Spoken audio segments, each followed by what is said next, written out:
Rritja e turizmit në rritet e fundit solli edhe çeljen e 10 dyqaneve të cilat kanë në qendër të vëmendjes punimet tradicionale, kryesisht spikatin ato me dru dhe gur. Ndërkaq mjaft dyqane të tjera pranë pazarit karakteristik i kanë kushtuar një rëndësi të veçantë suvenirëve, sidomos rikthimit të sixhateve, qulimave, punimeve me tantell. Një prej artizanëve tashmë prej vitesh që operon në pazarin karakteristik i njohur për punimet me dru Anastas Petridi po për radio televizionin Alpo se tradita ka nisur të rikthejë artizanët e dikurshëm, cilët sot falë dhe rritjes së turizmit janë ndërgjegjësuar mbi vlerën dhe bukurinë që ofrojnë këto të fundit. Ai shpreh se këto dyqane po ofrojnë për turistët vendase të huaj 10 suvenirë të cilët pasqyrojnë traditën, por që shpeshherë këto të fundit abuzohen pasi sillen produkte jo shqiptare. Nga ana tjetër, tradita e gdhendjes me dru po bëhet gjithmonë më e kërkuar në vend, duke u nisur prej bizneseve deri në banesat private të cilat kërkojnë të risjellin elementin e drurit. 5-6 vitet e fundit janë hapur shumë dyqane që bëjnë punime artizanale. Jo vetëm bëjnë punime artizanale, por shesin edhe suvenire të ndryshme të bëra nga artizan vendas dhe të huaj. Megjithatë, shohim që vërtet janë hapur shumë dyqane, po unë nëse flas për veten time, shoh që nga viti në vit mund të themi që çdo vit i kaluar dhe më mirë për sa i përket punës tonë. Ja them në kuptimin e shitjeve që bëjmë. Po kjo nuk besoj të ketë ardhur nga, për mendimin tim, nuk besoj të ketë ardhur nga shtimi i numrit të dyqaneve, po shoh që numri i vizitorëve vërtet është rritur.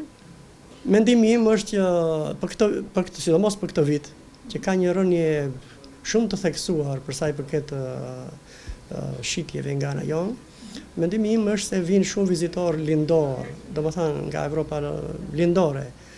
Sigurisht që niveli ekonomik i tyre nuk besoj të jetë kaq i lartë sa që është niveli ekonomik i evropianëve perëndimor. Dhe evropianët perëndimor këtë vit janë shumë të paktë në krahasim me vitin e kaluar. Gjithmonë duan produkte të vogla, të kenë peshë sa më të ulët, peshë sa më të lehtë edhe të jenë sa më të vogla në përmasa. Nga testimi që kemi bërë tregut, këtë konkluzion kemi nxjerrë dhe mundohemi që të bëjmë diçka të vogël, diçka me përmasa të vogla dhe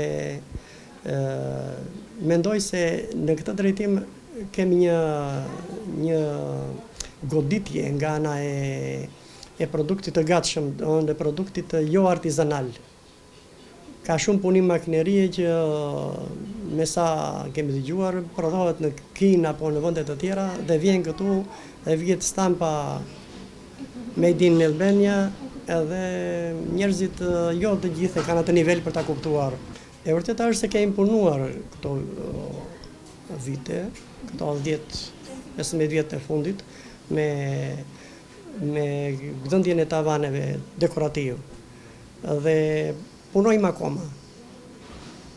E fundit që është nga duart e mia është shtëpia e Kadares, që komplet gdhendjet atje i kam bërë unë, sigurisht edhe me bashkëpunëtorë të tjerë.